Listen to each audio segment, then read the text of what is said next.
बिस्मिल्लाहिर्रहमानिर्रहीम। अस्सलाम वालेकुम नाज़रीन, आप यूट्यूब चैनल देख रहे हैं। मैं इमरान खान हूँ। भारत से मज़ीद पानी पाकिस्तान में आ रहा है, वहाँ बारिशें नहीं रुक रही। हिमाचल प्रदेश का इलाका हो या बाकी एरियाज़ हैं, वहाँ पे ख़ास तौर पे 3 दरियाओं में पानी बढ़ता जाएगा पाकिस्तान की जानिब चनाब में, क्योंकि कश्मीर साइड पे बारिशें बहुत हो रही हैं। भारतीय पंजाब में भी बारिशें नहीं रुक रही। भारत में बहुत सारे इलाके डूबे हुए हैं, उनके वहाँ पर भी एक सैलाब जैसी सूरत हाल है। उनके शहरों और देहात के अंदर भी पानी जमा हो रहा है। अब उनके डैम्स के दरवाजे खुले हैं और बड़ी मिकदार में जो कैशमेंट एरिया है वहाँ से बारिश हो रही है और पानी दरिया ब्यास के ज़रिए से दरिया सतलुज में और दरिया सतलुज से पाकिस्तान में दाखिल हो रहा है। जबकि दरिया रावी के अंदर भी पानी का रैला आगे की तरफ बढ़ रहा है और आने वाले दिनों में ये पानी कम होता हुआ दिखाई नहीं दे रहा। पाकिस्तान ने जो बंद तोड़े थे सैलाब के रास्ते में आने वाले, उनको तोड़ने की वजह ये थी कि पाकिस्तान कुछ हेड्स हैं हमारे जिन्हें महफूज रखना चाहता था कि ये हेड बचे रहने चाहिए, इनका नुकसान नहीं होना चाहिए। और कुछ कीमती जगहें या शहरी आबादी उनको बचाया गया और देही इलाकों में पानी छोड़ा गया, खेतों में पानी छोड़ा गया। बहुत सारी फसलें और किसानों का बड़ा नुकसान हुआ उसकी वजह से। बाद औक़ात बड़े लोगों की जागीरें और मिलें भी अपनी बचाई गई। मरीम नवाज ने दावा किया कि मेरी को फैक्ट्री मिल होती तो मैं उसको डबो देती और आवाम को बचा लेती। लेकिन दूसरी तरफ लोग सबूतों के साथ वीडियोज़ डाल रहे हैं कि शरीफ ख़ानदान की शुगर मिल को बचाने के लिए कैसे किसानों की और आम लोगों की ज़मीनें और घर डबो दिए गए हैं। बाकायदा लोग वीडियोस बना के दिखा रहे हैं। ये कोई ऐसे मजाक नहीं है कि किसी ने मुंह से कह दिया, लोग सबूत दिखा रहे हैं कि ये बंद बांधे गए हैं, स्पेशली अभी बांधे गए हैं शरीफ ख़ानदान की शुगर मिल को बचाने के लिए। जबकि बाकी इलाके जो है उनकी तरफ बंद तोड़े गए हैं ताकि पानी वहाँ पर जाए और वो इलाके डूब जाए। तो ये बाकायदा लोग दिखा रहे हैं। किसानों का बहुत नुकसान हो रहा है, देही इलाकों में ज़्यादा नुकसान हो रहा है और हुकूमत की जो तवज्जो है वो टिकटॉक्स की तरफ है। मैं आपको एक तस्वीर दिखाता हूँ। ये तस्वीर आप ज़रा गौर से देखें। इस तस्वीर में पूरी एक कहानी है। ये देखें, ये मरीम नवाज़ की तस्वीर है और टिकटॉक के लिए बनी है। इसमें एक बच्चा मरीम नवाज़ की गोद में है। इसको उठाया बच्चे को, ताकि गरीब का बच्चा उठाया इंप्रेशन अच्छा आता है। तो बच्चा उठाया हुआ, उसके साथ एक फ़ोटो बनाई, वीडियो बना रही है। इसमें आपको कुछ 1.5 दर्जन के करीब रेस्क्यू वाले नज़र आ रहे हैं। ये रेस्क्यू का अमला है, लगभग 18 के करीब लोग रेस्क्यू वाले यहाँ पे इस 1.5 दर्जन के करीब इस वीडियो के अंदर है। वीडियो से बाहर पता नहीं कितने होंगे, यानी तस्वीर से बाहर कितने होंगे वो मैं नहीं जानता, लेकिन इस तस्वीर के अंदर इतने हैं। इस तस्वीर में जो कश्तियाँ आपको नज़र आ रही हैं ये 7 कश्तियाँ हैं। इनके अलावा और कितनी है यहाँ पर मरीम नवाज़ के लिए मुझे आइडिया नहीं है, लेकिन 7 कश्तियाँ और 1.5 दर्जन रेस्क्यू वाले ये कई घंटों से मरीम नवाज़ का इंतज़ार कर रहे थे। ये फोटो आपको ये कहानी बता रही है कि एक औरत का टिकटॉक बनाने के लिए रेस्क्यू वालों को भी वहां रोका गया, कश्तियों को भी वहां रोका गया कि ये खातून आएंगी तो टिकटॉक बनेगा। और दूसरी खबर आप देखें इसके साथ जुड़ी हुई, ये देखें, सैलाब मुतासरा खातून के 3 जुड़वा बच्चे कश्ती ना मिलने की वजह से वफात पा गए। खातून कहती हैं अगर मुझे कश्ती मिल जाती तो मैं बर वक्त अस्पताल पहुंच जाती। बेबस मां शिकवे करती रही। एक बच्चा घर में 2 की पैदाइश कैरी डब्बे में हुई। बदकिस्मत खातून का शौहर बैरून मुल्क कैद है। अब ये एक मजलूम खातून है, गरीब औरत है, इसके लिए एक कश्ती भी नहीं है। इसके 3 बच्चे जान से चले गए, नौमौलूद बच्चे, क्योंकि कश्ती नहीं थी। वो कहती है कश्ती मुझे मिल जाती मैं टाइमली पहुंच जाती, हॉस्पिटल चली जाती। नहीं हो पाया। मरीम नवाज के लिए 7 कश्तियां या इससे ज़्यादा कश्तियां वहाँ पे वैसे ही खड़ी हैं और रेस्क्यू वाले सिर्फ उसकी टिकटॉक बनाने के लिए वहाँ पे मौजूद हैं। फिर एक गरीब बच्चा भी दिया गया उनकी गोदी में कि जनाब ये आप ज़रा गेम उठा लें, अपनी लोगों को आप बेवकूफ़ बनाने के लिए मवाद इकट्ठा कर लें। अब ये जो दौरा किया मरीम नवाज ने जंग में, इसका पूरा पोल खुल गया। हमारे जर्नलिस्ट हैं बड़े अच्छे, उमर दराज गोंदल साहब, उन्होंने इसके बारे में तफसीलात बताई और जो मकामी जर्नलिस्ट हैं उन्होंने भी बताई। मैं आपको सारा बता देता हूँ। एक तो ये उन्होंने बताया कि मरीम नवाज के दौरे के मौके पर कैंपों के अंदर जो कैंप बनाया गया वहाँ पे जो सामान रखा गया था वो आसपास की दुकानों से उधार उठाया गया था। और जब टिकटॉक बनाने के बाद मरीम नवाज वापस रवाना हो गई तो वो सामान भी वापस कर दिया गया। अब आप अंदाज़ा करें कि ये इनकी हालत है। ब्यूरोक्रेसी भी जानती है कि खातून है, उसको टिकटॉक का शौक है, वो आती है, उसका टिकटॉक बनवाओ, वो वापस चली जाती है, अपना टिकटॉक लेके लपेटो सामान, बस दफा करो, क्या काम करना है। क्योंकि उन्हें किसी ने पूछना ही नहीं है और वो जानते हैं कि उन्हें कोई पूछ इसलिए नहीं सकता कि ये आवाम के वोटों से आए ही नहीं हुए। ये तो बेचारे बूट पॉलिश करके आए, लिहाजा हम इनको पागल बना लेते हैं और काम चल जाता है। ये सुने आप, ये देखें, ये वहाँ पे एक हमारे जर्नलिस्ट हैं और इनका नाम है जर्नलिस्ट का तहसीन हयात साहब। ये मरीम नवाज का जब दौरा वहाँ पे ख़त्म होता है तो उसके बाद ये क्या बताते हैं, उन्हीं कैंपों के सामने खड़े होकर जिनको देखने के लिए मरीम नवाज को बुलाया गया था टिकटॉक के लिए। ये जरा सुने ये क्या कह रहे हैं। आज मरीम नवाज शरीफ साहिबा आई हुई थी, क्या सूरत हाल थी यहाँ पे? फर्स्ट ऑफ ऑल बहुत शुक्रिया। देखें जी, यहाँ पे 18 तारीख में सबसे पहली बात तो यह है कि टोटली तौर पे आज ये जो प्रोग्राम हुआ है ये फ़ोटो सेशन तक महदूद किया गया है। सुबह से यहाँ पे अपने मंजूर नज़र लोगों को घरों से उठाकर यहाँ पे इन कैंपों के अंदर बिठाया गया था और फिर जो मंजूर नज़र लोग थे उन्हीं को राशन दिया गया था और उसके बाद फ़ोटो सेशन के बाद ये सारा प्रोग्राम खत्म हो गया। अच्छा तहसीन साहब, आप मकामी सहाफ़ी भी हैं, ये चारपाइयाँ कहाँ जा रही हैं? ये तो सलाह मुतासरीन को दी हुई थी। ये जो वीडियो बन रही है ना, इस वीडियो में ही जो रिपोर्टर और ये जर्नलिस्ट आपस में बात कर रहे हैं, इनके पीछे से ही सामान उठा उठा के ले जा रहे हैं। मेडिकल का सामान जा रहा है, चारपाइयां जा रही हैं। अभी मरीम नवाज को गुजरे हुए वापस गए हुए चंद मिनट हुए हैं और ये काम शुरू हो गया। यानी अभी मरीम नवाज गई है, जर्नलिस्ट वहां पे मौजूद हैं, सैलाब मुतासरीन भी गायब, चारपाइयां भी उठाई जा रही हैं, सामान भी उठाया जा रहा है। इधर इनकी आप बात सुने। मैंने लेकर आए थे लोगों के घरों में से उठा के और वही चारपाइयां जो है वापसी उन लोगों को दी जा रही है। तो यहाँ कैंपों पे लोग वगैरह नहीं है क्या? जी कैंपों पे यहाँ पे जो ऑलरेडी मंजूर नज़र लोग थे उनको बिठाया गया था और फिर उनको दोबारा यहाँ से उठा दिया गया। अच्छा जी, ये अब दिखा दूं मैं आपको तो ये मुकम्मल जो है वो खाली है कैंप इस वक्त। देखें जी, वो कैंपों के सामने हेलीपैड बनाया गया था और वहां पे लोगों को लाकर अपने लोगों को बिठाया गया था। अब बाहर जो नौजवान खड़े हैं या जो सैलाब मुतासरीन खड़े हैं, उनसे जब मीडिया ने बात की तो उन्होंने बताया जी हमें तो जाने नहीं दिया, गरीबों को तो मरीम नवाज के करीब ही नहीं जाने दिया। ये तो लोग कहीं से भर के लाए गए और इन लोगों को बाकायदा नून लीग के लोग कारों के अंदर लेकर आए और जो कारों के अंदर लोग आते थे उनको अंदर जाने की इजाज़त दी जाती थी। ये कहीं से पकड़ पकड़ के लाए हैं लोगों को और उनको नारेबाजी के लिए वहाँ इकट्ठा किया गया। ये सैलाब मुतासरीन नहीं है, इन लोगों को लाकर वहाँ खड़ा किया गया, इनके जरिए से सारा ड्रामा किया गया। 200-400 लोग वहाँ पे पहुँचाए गए, पूरा एक स्टेज क्रिएट किया गया, वहाँ पे एक ड्रामा किया गया, टिकटॉक बनाया गया और फारिग कर दिया गया। ये नादरीन सूरत हाल है और वो बाकायदा ये जो जर्नलिस्ट हैं ये दिखा रहे हैं, तहसीन साहब बता भी रहे हैं, तहसीन हयात साहब के देख रही है सारा कुछ ऐसी है, मकामी सहाफ़ी हैं, उन्होंने पोल खोल के रख दिया। मतलब ये अभी आधा घंटा पहले ही सिर्फ जो है वो मरीम नवाज शरीफ साहिबा यहाँ से गई हैं और इस वक्त यहाँ पर कोई जो है वो कैंप नहीं है। मुतासरा लोग तो यहाँ पर जो है वो थे ही नहीं। ये सूरत हाल जो है वो आप देख सकते हैं इस वक्त। सारा कुछ खाली हो गया, बिल्कुल 0-0 हो गया, कुछ भी मौजूद नहीं था। आप अंदाजा करें इस किस्म के ड्रामे किए जा रहे हैं उस मुल्क के अंदर, उस सूबे के अंदर जहां पे इस वक्त बदतरीन सैलाब आया हुआ है। ये एक और आप जरा देखें, मरीम नवाज के लिए वहां पे एक बेड़ी लगाई गई, बेड़ी के अंदर एक ऊपर से साइबान बनाया गया। हालांकि इस हवा के अंदर ये साइबान टिकता ही नहीं है, वो बेड़ी वहीं खड़ी है, भाई इसको भी रेस्क्यू के लिए भेजो, लेकिन वहीं खड़ी है। उसके अंदर कुर्सियां शुर्सियां चीज़ें रखी गई, स्पेशल कुर्सी ला के वहाँ रखी गई। मरीम नवाज साहबा टिकटॉक बनाती हुई आई, वहाँ पे बैठी गपशप किया और पीछे से जो है लोग किस तरह की बातें कर रहे हैं, सानू रोला छड़िया है, यानी रोल दिया है, हमें रोल दिया है ते हुण आप बैठिए छावें। ये वो लोग कह रहे हैं जिन्हें दूर दूर से पकड़ के लाए थे नून लीग वाले, जिन्हें इंतज़ामिया वाले दूर दूर से पकड़ के लाए थे और पता नहीं दिहाड़ी पे लाए, कैसे लेकर आए। ये सैलाब मुतासरीन नहीं थे, जो जर्नलिस्ट हैं उनके मुताबिक वो नहीं थे। वो कह रहे हमें रोल दिया धूप में बिठा बिठा के, खुद छावे बह गई है जाके। ये जनाब लोगों की मरीम नवाज के बारे में राय थी। आप अंदाज़ा करें कि ऐसे पागलपन के साथ क्या कोई रिलीफ एक्टिविटी हो सकती है? तो जवाब सादा है कि रिलीफ एक्टिविटी तो ऐसे ना होती है ना हो सकती है।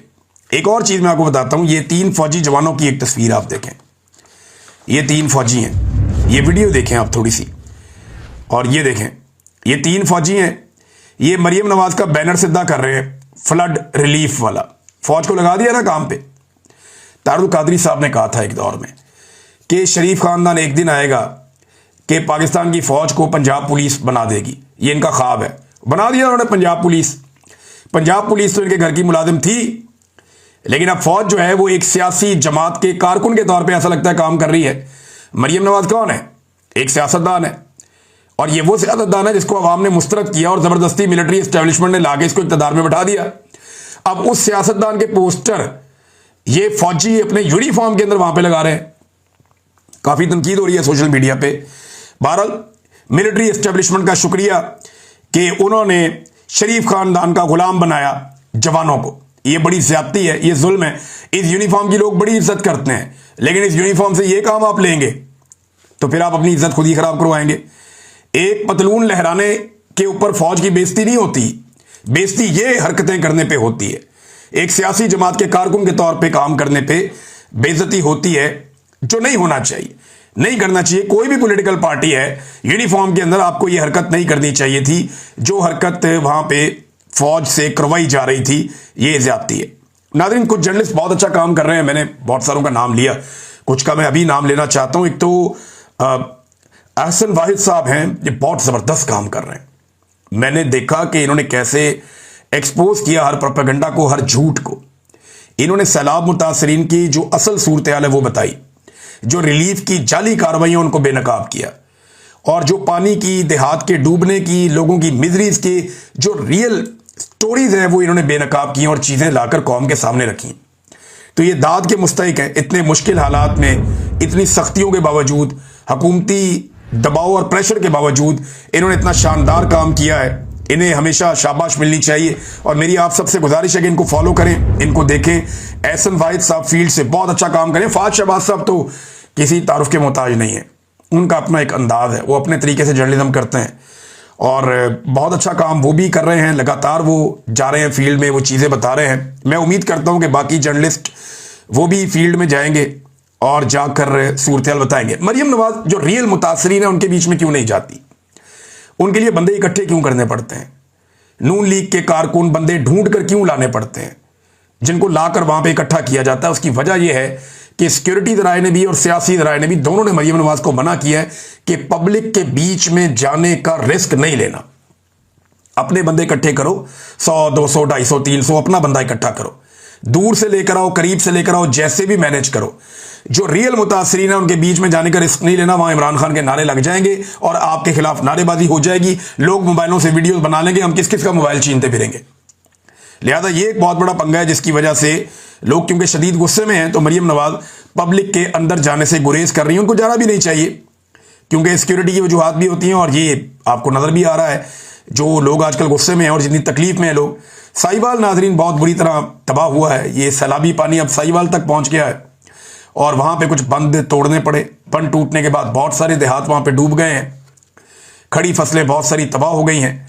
साहिवाल एक जरखेज सरजमीन है, ओकाड़ा साहिवाल ये बहुत ज़बरदस्त ज़मीन है इनकी। यहाँ पे फ्लड आया, खौफनाक फ्लड आया, और वो सूरत हाल जो है वहाँ पे भी कंट्रोल से बाहर है।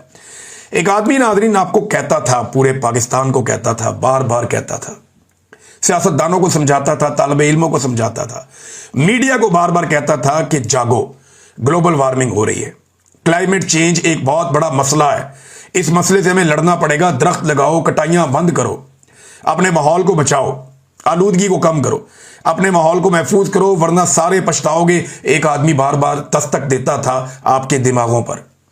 लेकिन ये सारे माफियाज, ये सारे सियासी माफियाज, ये रवायती सियासतदान, ये उसका मजाक उड़ाते थे। इमरान खान ने वक्त से पहले समझाया कि बाद आ जाओ, कुदरत के साथ पंगे ना लो, जितने हो सके दरख्त लगाओ और कटाई बिल्कुल बंद कर दो। लेकिन कोई नहीं माना, ये हंसते थे उसके ऊपर। ये क्लाइमेट चेंज क्या होता है, ये कौन से चक्रों में पड़ गया, कौन सा बिलियन ट्री सुनामी, तो ये वो, ये ऐसे कहते थे। और आज कुदरत इन पे हंस रही है। आज जो इनके साथ हो रही है उसके लिए ये लोग खुद जिम्मेदार हैं। इन्होंने कोई तैयारी नहीं की।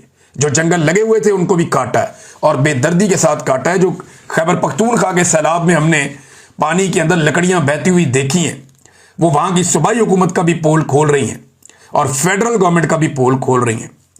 जितनी जंगलात की कटाई हो रही है ये अनप्रेसिडेंटेड है। मैं क्योंकि जंगलों में रहा हूं, बहुत सारे मेरे सोर्सेज हैं, वहां पे हमारे गाइड्स होते हैं जिनके साथ हम जंगल में जाते हैं मुख्तलिफ एरियाज में। तो बहुत सारी जगहों से ये इतलात लगातार आती रहती है कि यहां पे जंगल की कटाई हो रही है। मैं वक्तन फवक्तन रिपोर्ट भी करता रहता हूं, लेकिन किसी को होश ही नहीं है, कोई इसके ऊपर तवज्जो देने के लिए तैयारी नहीं है। तो इमरान खान की बात नहीं मानी, उसका मजाक उड़ाया, अब उसका अंजाम जो है वो हम सब देख रहे हैं। नाजरीन, ये एक और खबर है और ये ख्वाजा आसिफ साहब ने एक बात की है। जरा पहले ख्वाजा आसिफ साहब की बात आपको सुनवाते हैं। ख्वाजा आसिफ साहब ने चढ़ाई की है ZKB पर। ये जाहिर खान साहब हैं, ये ZKB के मालिक हैं, ये अपर हाउस में भी मौजूद है, सियासत में भी हैं। और ख्वाजा आसिफ साहब कहते हैं ये बहुत करप्ट लोग हैं, इन्होंने तबाही फेरी है पाकिस्तान की। तो ख्वाजा आसिफ इनके बारे में क्या कहते हैं, जरा पहले वो आप सुने ताकि फिर आपको केस समझ आए। उनकी एक और भी वारदात थी, वो उसकी ऑफर मुझे भी हुई थी जब मैं minister of water and power था। तो ये लोग जो हैं, और ये लोग खरीदते हैं हमें, हमारी बोली लगाते हैं और हम बोली लगवा लेते हैं। Why they are there in the upper house? को पॉपुलर सपोर्ट है उनकी? किसी पार्टी को बिलोंग करते हैं वो? राय साहब, किसी पार्टी को बिलोंग करते हैं? कोई पॉलिटिकल स्ट्रगल है उनकी? आप जरा पीछे जाएं, 25-30 साल पीछे जाएं, आपको पता लगेगा ये कहां से आए हुए। आप जब इस किस्म के पॉलिटिकल एडवेंचरर्स जो हैं उनको अपने सिस्टम में लेके आएंगे तो फिर वो इसी तरह ट्रीट करेंगे जिस तरह ZKP ने सियालकोट को ट्रीट किया। अच्छा, और भी बड़ी इन्होंने बुराइयां की है कि फलाना करप्शन का मनसूबा, फलाना करप्शन का मनसूबा, बड़ी ख्वाजा साहब ने नारे नूरे लगाए और ZKB की बुराइयां करते रहे। जरा अब ये देखते हैं कि ZKB ने कौन कौन से प्रोजेक्ट पंजाब में किए और शरीफ फैमिली ने इनसे कौन कौन से प्रोजेक्ट करवाए हैं। अच्छा जी, जो मशहूर मंसूबे हैं उनकी अगर आप वेबसाइट के ऊपर जाकर देखें तो लाहौर ऑरेंज ट्रेन का मंसूबा ZKB से बनवाया गया, जिसके बारे में जनरल बाजवा कहते थे इसमें 60% तक करप्शन हुई है, 50% तो वो खुलकर कहते थे। बड़ी दफा उन्होंने सहाफियों के सामने किया, हमें भी कहा, बहुत सारे सहाफियों को जब मिलते थे वो यही कहते थे। फिर मेट्रो बस सिस्टम जो है उसका एक प्रोजेक्ट मुल्तान वाला इनके पास था। फिर रावलपिंडी वाला मेट्रो का जो प्रोजेक्ट है वो भी इनको दिया गया। फिर Lahore orange line metro train project वो भी इनको दिया गया, उसका अगला मरहला। उसके बाद जो है वो एक मोटरवे जो है KLM लाहौर से वो भी इनको दी गई। और मेट्रो बस सिस्टम ये एक और है जो फिरोजपुर रोड लाहौर वाला, वो भी इनको दिया गया। फिर Pakistan kidney and liver transplant institute ये PKLI जो है वो भी इनसे करवाया गया। और उसके बाद चाइना पाकिस्तान इकोनॉमिक कॉरिडोर जो है वो भी इनसे करवाया गया। ये बड़े बड़े मनसूबे हैं जनाब जो इनको दिए गए। और दिए किसने? ये सारे मनसूबों में शरीफ खानदान कहता है जी हमने बनाए, ये उन्होंने दिए, शरीफ खानदान ने ये सारे मंसूबे ZKB को दिए हैं। अब ख्वाजा आसिफ कह रहे हैं ये बड़े करप्ट लोग हैं, ये हमारी बोलियां लगाते हैं, ये हमें खरीदते हैं। तो ख्वाजा आसिफ साहब ने एक्चुअली ये गवाही दी है नवाज शरीफ और शहबाज शरीफ के खिलाफ कि नवाज शरीफ और शहबाज शरीफ बिकाऊ माल हैं और उनको ZKB खरीद लेती है। कैसे? अब जरा देखें नवाज शरीफ इसी ZKB और इसके मालिक के बारे में क्या कह रहे हैं। हजूम के अंदर बैठा हुआ है, उसे खड़ा करते हैं, खड़ा करके उसकी तारीफ करते हैं। कैसे करते हैं ये नवाज शरीफ साहब को सुने। ZKB को मुबारकबाद देना चाहता हूँ। जरा आप उठे, जरा थोड़ा सा इनको अपना चेहरा दर्शन करवाएं। आप बड़े नेक आदमी हैं, बहुत अच्छे बलोचिस्तान से इनका ताल्लुक है और ये मोटरवे बना रहे हैं और मुझे बड़ी खुशी हो रही कि अच्छी क्वालिटी का काम कर रहे हैं और तेजी के साथ इसकी तकमील कर रहे हैं। लेकिन नवाज शरीफ कर रहा है तारीफें, तो ख्वाजा आसिफ कह रहे ये तो हमें खरीदते हैं, हमारी बोली लगाते हैं। तो इसका मतलब है ZKB ने नवाज शरीफ को खरीदा और इसलिए नवाज शरीफ ने तारीफें की ZKB की।